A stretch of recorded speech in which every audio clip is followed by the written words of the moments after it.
अस्सलाम वालेकुम। MJ consultant से मैं हूं आपका होस्ट मुदस्सिर और मैं आपको वेलकम करता हूं अपने चैनल पे। आज मैं हूं जेकेयू यूनिवर्सिटी में लिंस में और मेरे साथ हैं ईमान। अस्सलाम वालेकुम ईमान। वालेकुम अस्सलाम। कैसी हैं आप? अल्हम्दुलिल्लाह। ईमान, वेलकम आपको ऑस्ट्रिया में। और थैंक यू सो मच। कैसा आपका एक्सपीरियंस रहा अब तक ऑस्ट्रिया का? अल्हम्दुलिल्लाह अभी तक तो बहुत अच्छा रहा है, सब कुछ अच्छा चल रहा है अल्हम्दुलिल्लाह। अच्छा, माशाल्लाह। तो कैसी लगी आपको जेकेयू यूनिवर्सिटी ओवरऑल? जेकेयू बहुत अच्छी यूनिवर्सिटी है। पाकिस्तान में आपका रहा है किसी यूनिवर्सिटी का इंट्रैक्शन? पीयू के साथ रहा है। अच्छा अच्छा अच्छा। पंजाब यूनिवर्सिटी भी बड़ी है काफ़ी बड़ी है इसी तरह, लेकिन यहाँ पे जेकेयू और पीयू में बहुत ज़्यादा ज़मीन आसमान का डिफरेंस है। अच्छा। ये बहुत स्टूडेंट फ्रेंडली है and I just love it. अच्छा अच्छा, ज़बरदस्त ज़बरदस्त ज़बरदस्त।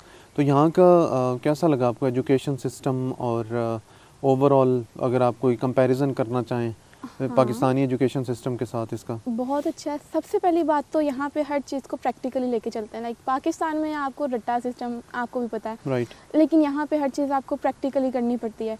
और सेकेंडली जैसा कि मैंने मेंशन किया कि बहुत स्टूडेंट फ्रेंडली ये यूनिवर्सिटी है और आपको जेकेयू बहुत लीनियंसी देती है। जैसे इन माय केस मैं अभी प्री स्टडी प्रोग्राम में हूँ और मुझे 3 सप्लीमेंट्री एग्जाम्स क्लियर करने हैं। लेकिन जेकेयू की तरफ से मुझे उन्होंने ये कहा है कि आप 2028 तक कंप्लीट कर सकते हो। लाइक 3 साल है कंप्लीट करने के लिए और 3 एग्ज़ाम है बस छोटे से। ओके, सो ओवरऑल यानी कि अगर यूँ कहें कि ये बैचलर्स डिग्री स्टार्ट करने से पहले जो कोर्सेज आपको करने होते हैं कुछ आपके प्रीवियस डेफिशिएंसीज को पूरा करने के लिए उनके लिए भी वो 3 इयर्स का टाइम देते हैं? उनके लिए भी 3 इयर्स का। Right right right. But of course मुझे 1 साल में करना होगा क्योंकि मुझे आरपी कार्ड रिन्यू करवाना है और मुझे 16 ईसीटीएस चाहिए और मुझे एक एग्ज़ाम क्लियर करने के बदले में आई थिंक 8 ईसीटीएस मिलेंगे। तो ऑल राइट, बिल्कुल ठीक, बिल्कुल ठीक। बट जेकेयू की तरफ से कोई कसर नहीं है। हाँ नहीं, ये ज़ाहिर है ये यूनिवर्सिटी ओवरऑल बहुत अच्छी है और ओवरऑल ऑस्ट्रिया की सारी यूनिवर्सिटीज़ अच्छी हैं। स्पेसिफिकली अगर आप बात करें जो अप्लाइड साइंसेस की यूनिवर्सिटीज़ हैं वो ज़्यादा इंडस्ट्रियल ओरिएंटेड होती हैं। उनका मतलब इस तरह से करिकुलम ही अरेंज किया जाता है इंडस्ट्रीज़ के लिहाज से। बाकी JKU is one of the best universities I would say in the world. मतलब ये बहुत अच्छी यूनिवर्सिटी है, रिसर्च अपॉर्चुनिटीज़ भी बहुत अच्छी हैं इनकी। तो बाकी ईमान ने सारा प्रोसेस ही हमसे करवाया था एमजे कंसल्टेंट से। तो कैसा रहा आपका ओवरऑल एक्सपीरियंस? लाइक बहुत अच्छा था। अब मैं मेंशन तो नहीं करना चाहूँगी लेकिन मैं नाम नहीं लूँगी। मैं शुरू से एमजे कंसल्टेंट के साथ नहीं थी, मैं इन द प्रोसेस आई थी।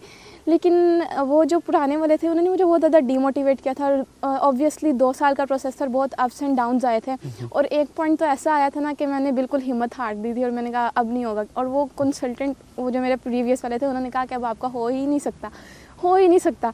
लेकिन वो टर्निंग पॉइंट था जब एमजे कंसल्टेंट से हमारी मुलाकात हुई और इन्होंने फिर दोबारा से मोटिवेट किया और प्रोसेस स्टार्ट किया। And literally I am so grateful कि उस टाइम पे अगर एमजे कंसल्टेंट ना मिले होते तो आई थिंक मैं अभी ऑस्ट्रिया ना होती। नहीं, अल्हम्दुलिल्लाह अल्हम्दुलिल्लाह, अल्लाह पाक का एहसान है जी इसमें। और ये कि हमारी तो ओवरऑल हमेशा से कोशिश होती है कि स्टूडेंट्स के लिए जो कंसल्टेंसी की सर्विसेज हैं इनको अफोर्डेबल बनाया जाए। एग्जैक्टली। और मतलब जितनी ऑनेस्ट गाइडेंस दी जा सके वो दी जाए। कोई भी कभी भी किसी को सब्ज़ बाग नहीं दिखाने चाहिए, क्योंकि मैं खुद अल्हम्दुलिल्लाह एज अ स्टूडेंट आया था और मैंने भी वही सारी स्ट्रगल्स देखी जो सारे स्टूडेंट्स नॉर्मली देखते हैं। तो अल्हम्दुलिल्लाह। तो बाकी अब आप क्या मतलब एडवाइस देना चाहेंगी जो नए स्टूडेंट्स आ रहे हैं उनको ऑस्ट्रिया के हवाले से, प्रोसेस के हवाले से, या इन जनरल कोई भी? इन जनरल तो मैं ये कहूँगी कि गाइड आप लोगों को लैंग्वेज पे बहुत ज़्यादा फोकस करना है। मैंने पाकिस्तान से पीयू से A2 किया था और उस टाइम पे मुझे लगा था ये इनफ होगा, लेकिन नहीं, इनफ नहीं है।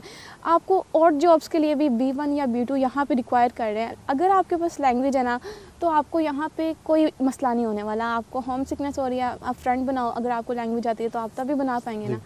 आपकी होम सिकनेस भी कवर हो जाएगी। आपको जॉब चाहिए, लिटरली जॉब्स तो बिखरी पड़ी हैं पूरे लिंस में, अगर मैं लिंस सिटी की बात करूँ। बट अगेन लैंग्वेज हर जगह लैंग्वेज। तो आप लोग प्लीज़ पाकिस्तान से एटलीस्ट B1 तो ज़रूर करके आइए ना, B1 लाजमी करके आए। एग्जैक्टली, लैंग्वेज बहुत इंपॉर्टेंट है जी। और जॉब्स की अगर बात करें तो लिंस का ओवरऑल आपका, ज़ाहिर आप तो अभी रिसेंटली आई हैं, लेकिन ओवरऑल आपका कैसा मतलब इम्प्रेशन है पार्ट टाइम जॉब्स को लेके यहाँ पे आपके सीनियर से या और स्टूडेंट्स से? जॉब्स यहाँ बहुत ज़्यादा हैं, ये मैं नहीं कहूँगी जॉब्स नहीं हैं, लेकिन अगेन लैंग्वेज बैरियर है। और जो भी रेस्टोरेंट या कंपनीज जिधर में मैं अप्लाई कर रही हूँ और जॉब्स के लिए B1, ठीक है, तो they are requiring language at least up to B1 या B2 so this is kind of difficult for me and for other students as well, लेकिन करते रहेंगे इंशाल्लाह, कुछ ना कुछ हो ही जाएगा। राइट, इंशाल्लाह बट इंशाल्लाह। लाइक आप लोगों को लिए तो ये एडवाइस ज़रूर है कि आप लोग B1 तो ज़रूर करके आइए प्लीज़। और इस प्रोसेस में, ओवरऑल ऑस्ट्रिया के प्रोसेस में अगर आप देखें तो इतना टाइम होता है आपके पास कि आप आराम से लैंग्वेज पे फोकस करते हैं। और मैं अपने सारे ही स्टूडेंट्स को, मेरी ये स्टार्ट से ही होती है कि जी आपका प्रोसेस चल रहा है, उस तरफ से आप टेंशन ना लें, आपका काम है फोकस करना लैंग्वेज पे। लैंग्वेज पे फोकस करें तो आगे आपके लिए जो है वो बहुत अपॉर्चुनिटीज़ हैं।